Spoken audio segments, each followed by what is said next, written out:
figures show that over 7,000 settlement homes have been advanced under your government since the start of the year.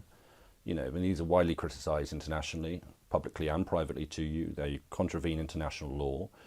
You have said in interviews I've seen in the past that it's the Palestinians that are the obstacle to peace. As the Secretary of State, Antony Blinken, said this week, it's settlements that are the physical obstacle to peace. I think that's not true, and it's not new that I disagree with this. I also disagree that it's against international law because there's never been an international decision that says that Jews cannot live in Judea. That's where we come from. No, but Article 49 of the Geneva Convention says that an occupying force cannot build on the land. No, it cannot transfer people. And build on the land. Transfer people. Build on the land if it's your disputed... Unless it's military. If it's disputed territory, which it is. You call it occupied. We call it disputed. It's part of our ancestral homeland.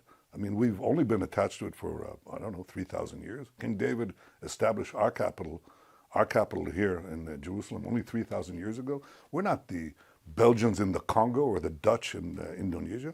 For God's sake, this is the land of Israel. It's our country. So I completely disagree with that. But I think one thing is true. The Palestinians are here, and we're not going to push them out. We're here, and they're not going to push us out.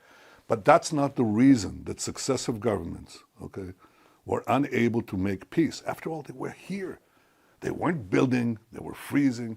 They were, 4 or 5 prime ministers who were left of the Likud and left of me, before me and after me, couldn't make peace with the Palestinians. Why? Because the Palestinians, unfortunately, have been commandeered by a leadership that doesn't want peace with Israel. They want a peace without Israel. They don't want a state next to Israel. They want a state instead of Israel. And that is the persistent Palestinian refusal to recognize a Jewish state in any border. On the 1967 border. Building of settlements. No, don't run away from what I'm saying, because I'm giving you exactly. Sure, right. But if I had your opposite number, Mahmoud Abbas, in front of me, I would obviously scrutinise him. No, you wouldn't. In his decisions. The answer is you wouldn't. I've watched the Western interviews with Abbas, and they're very. I've not done an interview with him. But, you'll have to take my word for it. I leave you with that challenge. I obviously have you as the Israeli Prime Minister in front of me, and so it's your decisions that I'm scrutinising. Well, and I mean, look at the United States State Department last week described the building of a yeshiva in Homesh. In the West Bank as violating Israel's commitment to the Biden administration. It doesn't violate any commitment. That's completely. That is the U.S. State Department. Well, it happens to be wrong. I can disagree with them. But the important thing is, what you're saying is that if a Jew buys private land, it buys it, and wants to live in the areas next to the Palestinians, that is a criminal action. We have to sanitize the area.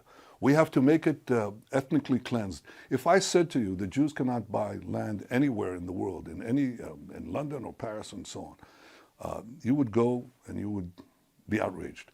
But the idea here is that private land in disputed areas that have not been determined yet what their political future is, the Jews should not live there because it obstructs the peace. Why? Why do a million Arab citizens of Israel live inside Israel, and we don't say that that's not possible? On the contrary. I think they're allowed to live anywhere. They should have all the civic rights, equal rights. But the idea that Jews will live next to Palestinians, that obviates the peace. I think this conception is the danger to peace. We're going to have to live next to each other. We'll have to find the political arrangement how to do so. But the idea that the presence of Jews in their ancestral homeland, which has been our homeland for the last 3,000 years, the Jews should not live there. It should be Judenrein, Jew-free. I think that's the obstacle to peace.